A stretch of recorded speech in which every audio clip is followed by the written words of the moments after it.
Hello students, this video will show you how to create APA style Word document, and once you have this created as your template, moving forward whenever you write a paper you'll want to use this because it'll already be formatted correctly.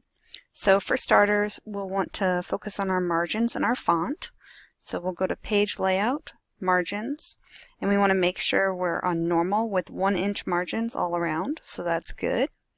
Go back to our home tab and we're going to want to be using Times New Roman 12-point font. But to save ourselves time we're going to use these styles over here.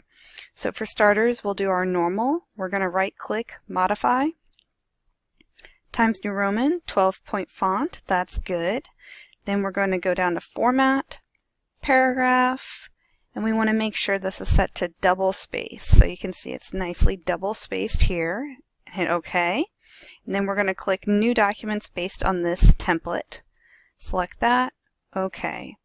Then we're going to modify the second one, modify, make sure everything looks good here, Times New Roman 12-point font, good, format, paragraph, here can be single, OK. New documents based on this, yes.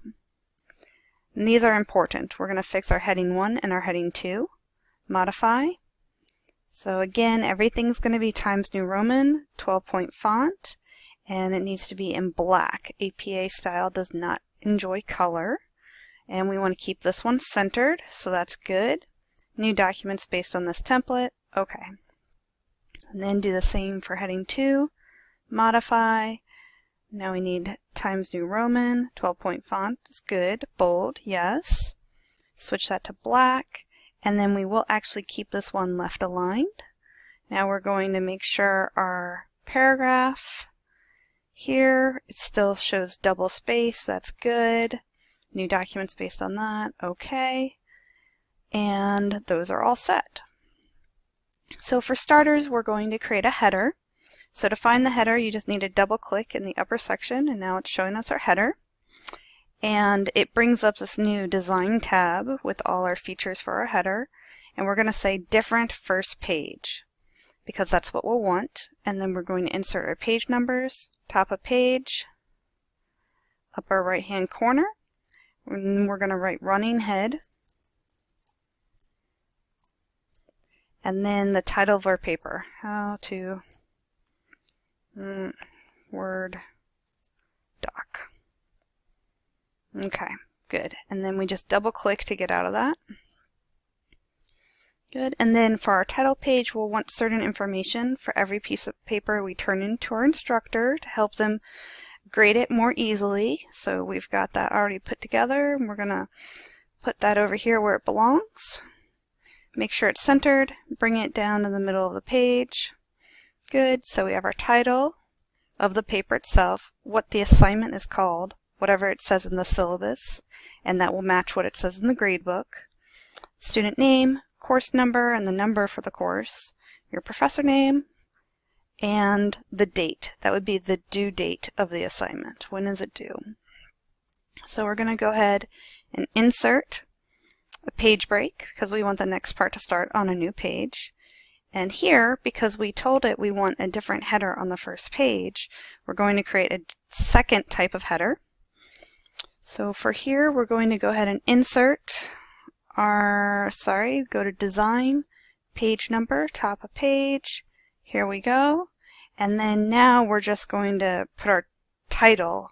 We do not include the words running header on any page except for the first one. So our title, how to format a Word doc. Sure. And that's going to be in all caps. So we double click to get out of there. And let's pretend we're going to write a 5-paragraph essay about fruit. So we're going to start with our introduction. And because that's a header, we're going to label it a heading 1. So it applies all the appropriate formatting. And we're going to grab a paragraph of text from a document we've already created.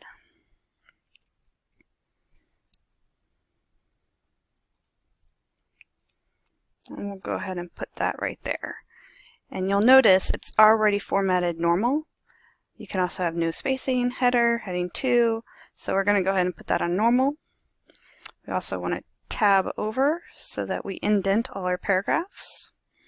And then we're going to add our next section on apples, making sure to tag that as a heading. And then add a paragraph. And then grapes.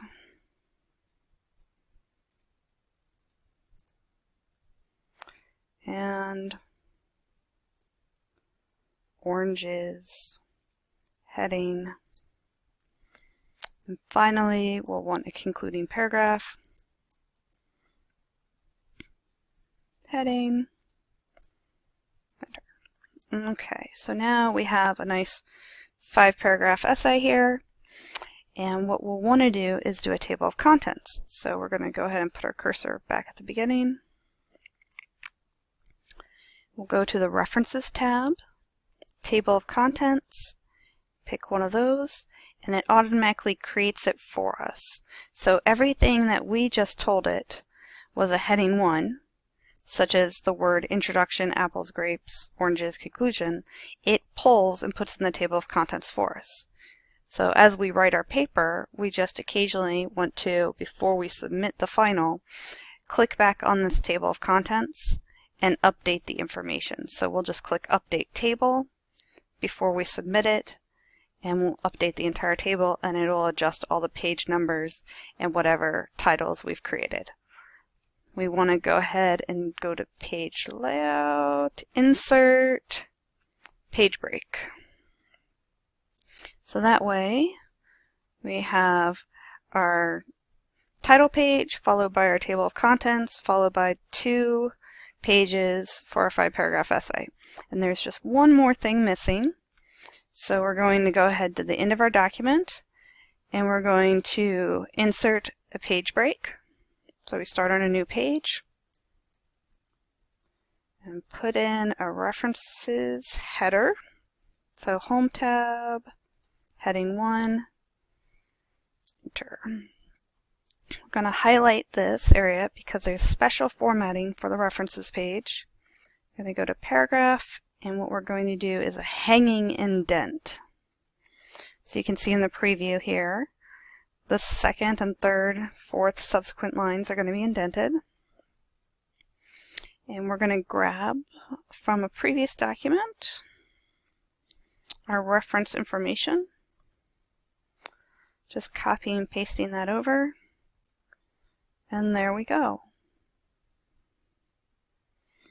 So again, you want to go ahead and save this document, and then moving forward, use this to create future documents. That way you don't have to repeat all the formatting that you've just achieved.